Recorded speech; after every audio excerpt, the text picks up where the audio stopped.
Hello, children. I hope everyone is fit and fine and taking good care of yourself. Now, just let us continue with our class. Class 5. Today we'll start lesson chapter number 3, the Constitution of India. Now, what is a constitution? Constitution is a set of rules to be followed to govern a country. There are those set of rules according to which a country is governed by the government, and these set of rules is called constitution. So it is a document. Constitution is a document in which what is explained, the powers and responsibilities of a government is explained, and the duties and rights of a citizen is also explained in this constitution. And it also explains the relationship between the citizens and the government. What are the relationship between a citizen and a government? It also explains that. Then comes need for a constitution. Why is there a need to for a constitution? So first of all is a constitution reflects the ideals of a country. Now how does it reflect the ideals of a country? Like it tells us, it reflects that India is a sovereign. Sovereign means it is a supreme ruler. India is a supreme ruler. Socialist means it also practice socialism. Secular means it is not connected with any religious or spiritual matters. And democratic republic means it is a form of government in which the representatives are elected by the citizens, by the people of India. Then comes it defines the nature of a country's political system. Like it also provides the parliamentary form of government. Parliamentary form of government means it gets direct or indirect support from the parliament. Then comes a constitution empowers the government to frame laws. Means a constitution, what it gives the power, it gives the power to the government to frame laws. Why to frame laws? Just because laws are very important to for the smooth working of the country, smooth governments. Okay. Then comes formation of the Constitution of India. Now India, we all know that India it became free on 15th August 1947, and before that India was under the British rule for 200 years. And after that, the leaders of our independent India, they realized that there is a need to frame laws. Few laws it is needed to frame few laws. Why? For the smooth working of the government of the country. So India, so to frame the laws, India needed a constitution. And to frame such a constitution, a committee was formed, and in that committee 229 members were there.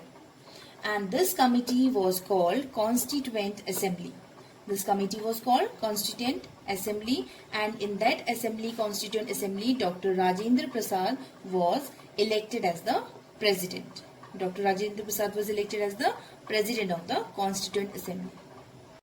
Now, why was this Constituent Assembly formed? It was formed, the aim of this Constituent Assembly was to give India a constitution. Okay, the Constituent Assembly was formed to give India a constitution, because India needed a constitution.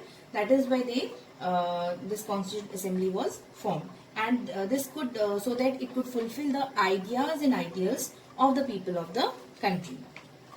And to achieve this aim, of the Constituent Assembly, Constituent Assembly set up a drafting committee. It set up a drafting committee which made the draft of the Constitution.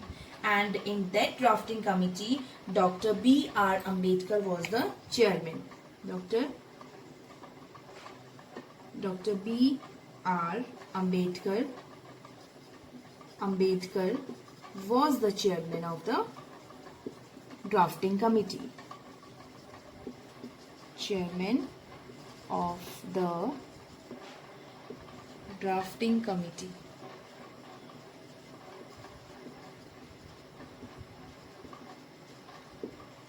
So, and on 26 January 1950, the Constitution of India, it came into effect. And from that day, 26 January is celebrated as a Republic Day every year. Now comes nature of the Constitution of India. Now the Indian Constitution, the Constitution of India is unique in its nature. How is it unique in its nature? Because the Constitution of India, the nature of Constitution India is different from the Constitution of the other countries. How is it different? Let's study them.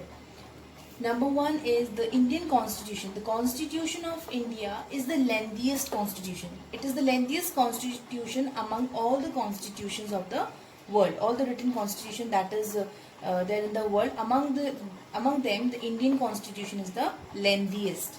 Okay. Then number two is the contents of Indian Constitution. Whatever the contents are there in the Constitution, Indian Constitution, whatever the contents are written, that have been derived, that have been taken from various sources, from different sources it has taken, like from American Constitution and the British Constitution. Then comes the Constitution of India. It is both rigid also and flexible. How is it rigid and flexible?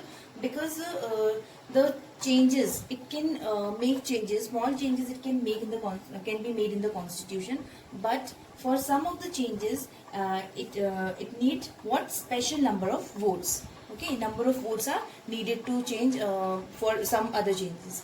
Okay, so at a time small changes can be made, but for some other changes special number of votes is what is also compulsory.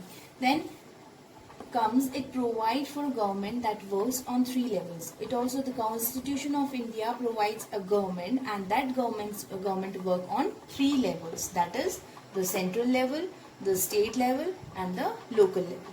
Okay. Then comes, it provides for 6 fundamental rights. We all know that the citizens of India, they have 6 fundamental rights and they have to perform few duties also.